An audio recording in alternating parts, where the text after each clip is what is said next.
ఈరోజు రాష్ట్రంలో ఏమోలు చేస్తున్న రాజ్యాంగపరమైనటువంటి హక్కులు, చట్టపరమైనటువంటి హక్కులు ఎవరికి సగటు మనిషికి అందడం లేదు.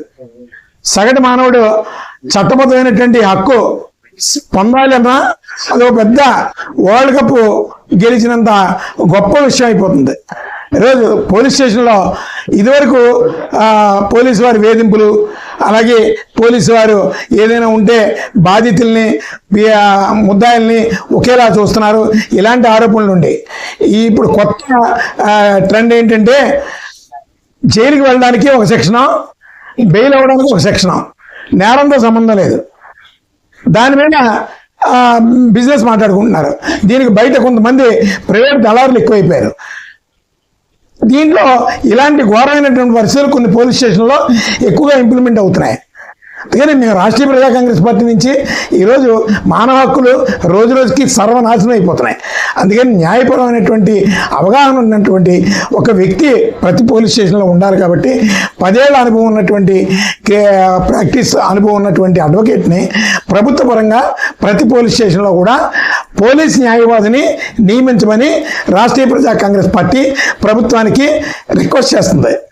అలాగే ఈ రాష్ట్రంలో కావచ్చు, ఎక్కడైనా సరే ఏ ప్రభుత్వ శాఖ నుంచి అయినా ప్రజలు ఇబ్బందులకు గురవుతున్నారంటే ఒకటి పోలీస్ శాఖ, 2 రెవెన్యూ శాఖ. అలాగే రెవెన్యూ శాఖలో కూడా విపరీతమైనటువంటి అక్రమాలు పెరిగిపోయినాయి. వాళ్ళు చట్టం అంటే గౌరవం లేదు. ఒక మనిషి జీవితాన్ని సర్వనాశనం చేసేయాలంటే ఒక ఆస్తి ఇవాళ వరకు ఒకళ్ళ పేరు ఉంటుంది, రేపు వృద్ధిన మరో పేరు ఉంటుంది. శృతిమించినటువంటి అధికారాలు తహసీల్దార్ కార్యాలయాన్ని అన్నింటిలోనే కూడా జరుగుతున్నాయి. అందుకని నిజంగా రెవెన్యూ కార్యాలయాల మీద ఒక సరైనటువంటి అధికారి దృష్టి కేంద్రీకరిస్తే 70% తహసీల్దారులు అందరూ జైల్లో ఉండాల్సిందే. నేను ఆధారాలతో చెప్తున్నాను, నేను ఆధారాలు నిరూపించగలను. అందుకని ప్రతి తహసీల్దార్ కార్యాలయంలో కూడా అంతర్గత పోలీసు విభాగం, రెవెన్యూ పోలీసు విభాగం ఒకటి ప్రభుత్వం నియమించాలి. ఈ 2 శాఖల్ని కాపాడుకోకపోతే శాంతి భద్రతల సమస్యలు పెరిగిపోతాయి. అలాగే పౌర హక్కులు, పౌర సేవలు ఎక్కడా కూడా దుర్వినియోగం అయిపోతున్నాయి. డబ్బు ఇస్తే ఒకలా మాట్లాడుతున్నారు, డబ్బు ఇవ్వకపోతే చట్టాన్ని ఎవరు ఇష్టం వచ్చినట్టు వాళ్ళు దుర్వినియోగం చేసుకుంటున్నారు. అధికార దుర్వినియోగం ప్రతి ప్రభుత్వ కార్యాలయంలో జరుగుతున్నాయి. అందుకని ప్రతి జిల్లా కేంద్రంలోని కూడా మానవ హక్కుల సంఘాలని అధికారికంగా నియమించమని చెప్పి రాష్ట్రీయ ప్రజా కాంగ్రెస్ పార్టీ నుంచి ప్రభుత్వానికి ఒక రిక్వెస్ట్ పెట్టాం. ప్రధానంగా ప్రతి పోలీస్ స్టేషన్లోని పోలీస్ న్యాయవాది, అలాగే రెవెన్యూ కార్యాలయంలో అంతర్గత పోలీసు విభాగం, అలాగే ప్రతి జిల్లా కేంద్రంలోని హ్యూమన్ రైట్స్ విభాగం ఉండాలి అని రాష్ట్రీయ ప్రజా కాంగ్రెస్ పార్టీ ప్రభుత్వానికి ఒక విజ్ఞాపనని తెలియజేయడం జరిగింది.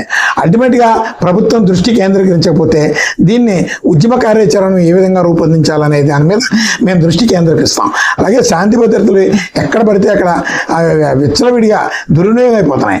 ఇక్కడ కూడా పనికొచ్చేటటువంటి వ్యవస్థ ఎక్కడ లేకపోయింది.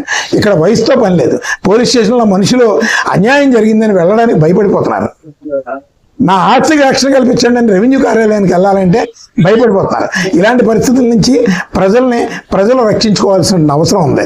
ఈ సూడో పొలిటీషియన్స్ని ఖచ్చితంగా గద్దె దింపాల్సినటువంటి అవసరం ఉంది. అందుకని ప్రత్యామ్నాయ నూతన రాజకీయ నిర్మాణం ఖచ్చితంగా జరగాలి. ప్రజల్లో తిరుగుబాటు రాకముందే వ్యవస్థని ఒక భద్రత కలిగినటువంటి సామాజిక దృక్పథంతో మనం చిత్తశుద్ధితో ఒక మంచి మెరుగైనటువంటి భద్రత కలిగినటువంటి సమాజాన్ని నిర్మించుకోవాల్సినటువంటి బాధ్యత ప్రతి ఆంధ్రుడి మీద ఉందని ఈ సందర్భంగా తెలియజేస్తూ